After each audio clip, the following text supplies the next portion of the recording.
Bom, então show político, não está pronto com pluma de outro, passou a que deixou que nós toma dezembro 2024, nossa riba campanha, visto que o tem espaço financeiro tanto como o governo, será com surplus de 5 milhões, a gente também tem surplus, e nós sabemos que tem surplus, vou pôr do back. Nós não mesmo lubidar, que tal deixou um difícil para tomar, caminhando durante a pandemia, para uma instrução do governo de Holanda para cortar 60 milhões de cuidado médico, que me tal deixou um difícil para tomar na nossa bisa no momento aí. De momento, com a situação financeira direita para a ZV, que tem espaço financeiro, nós lo dona back, qual nós hasi também, ou nossa indicação que tem surplus a ZV. 17 de dezembro, nós temos deixou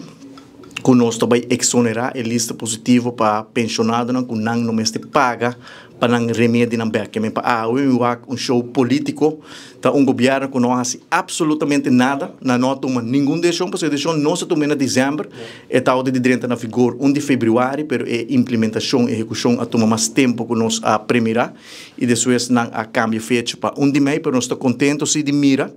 que por fim a pensionada não vai pagar para não remédio na massa, nós queremos pedir desculpa. Na altura pensionada não para decisão que nós não queremos tomar, mas agora forçar para tomar para 60 milhões de cuidado durante a pandemia, mas nós estamos contentes que é positivo lei agora que está. Para a pensionada que nós podemos show político com governo que é pronto com pluma de outro. Se você eliminar na dezembro, de quando tem que o papel ainda grande na tábua paga para remédio? Nós tomamos a decisão para eliminar essa aqui. A execução está rápido? A execução toma mais tempo do que nós a primeira, porque a decisão está que nós tomamos em dezembro, então entrando 1 de fevereiro, supostamente ela vai dentro na vigor, mas a implementação e execução e cambio não toma mais longo do que nós a primeira, permite contento se de mira que entrante 1 de maio, que amanhã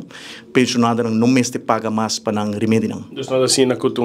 show of decisão de governo novo de eliminar essa aqui, algo mais bem de bolsa. É uma decisão de governo anterior, não vai back, nós está publicar essa aqui, uma decisão de conselho de ministro waiver que está formando parte do atual gabinete, sabe a decisão e passou a também onde estão a aprovar a decisão arriba segundo a 17 de dezembro para assinar dona as instrução para quitar e positivo leis para pensionado.